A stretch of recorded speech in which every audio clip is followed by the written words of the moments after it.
she said, and I felt my breath catch, anticipating the next line, the last line, the one that only this time was finally true. It's time to go back to school. The shot froze, the Cough's logo appearing beneath me. In moments, it would switch to a frozen waffle commercial, or the latest weather, this 15 seconds folding seamlessly into another, but I didn't wait for that. Instead, I picked up the remote, turned myself off, and headed out the door. I'd had over 3 months to get ready to see Sophie, but when it happened, I still wasn't ready. I was in the parking lot before first bell, trying to muster up what it would take to get out and officially let the year begin. As people streamed past, talking and laughing, en route to the courtyard, I kept working on all the maybes. Maybe she was over it now. Maybe something else had happened over the summer to replace our little drama.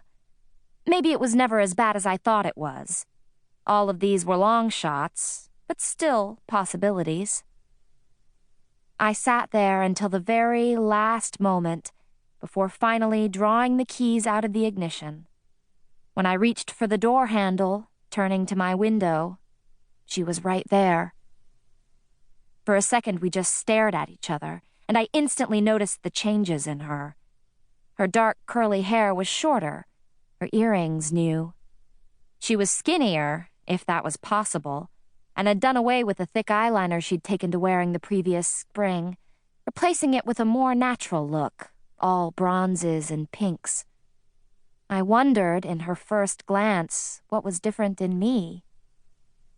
Just as I thought this, Sophie opened her perfect mouth, narrowed her eyes at me, and delivered the verdict I'd spent my summer waiting for. Bitch! The glass between us didn't muffle the sound or the reaction of the people passing by.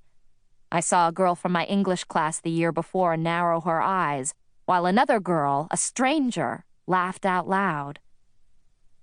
Sophie, though, remained expressionless as she turned her back, hiking her bag over one shoulder and starting down to the courtyard. My face was flushed, and I could feel people staring. I wasn't ready for this.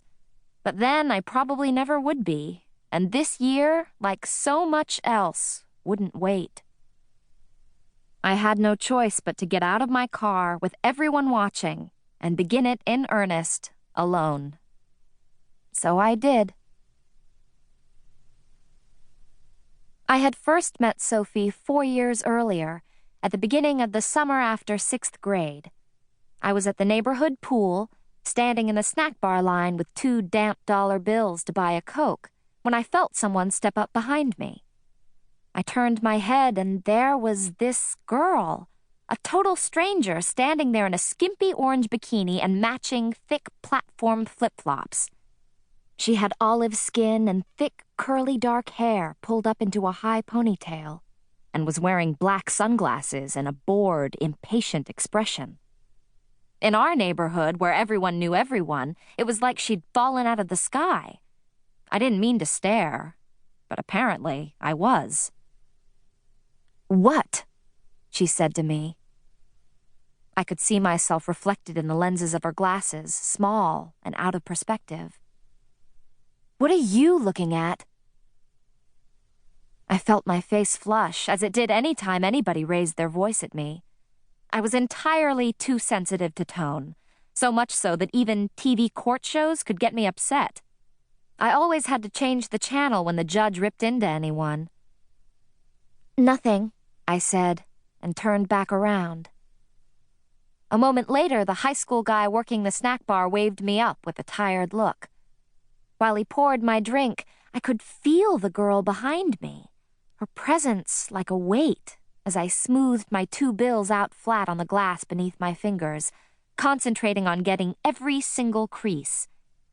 After I paid, I walked away, studiously keeping my eyes on the pocked cement of the walkway. As I made my way back around the deep end to where my best friend, Clark Reynolds, was waiting. "Whitney said to tell you she's..."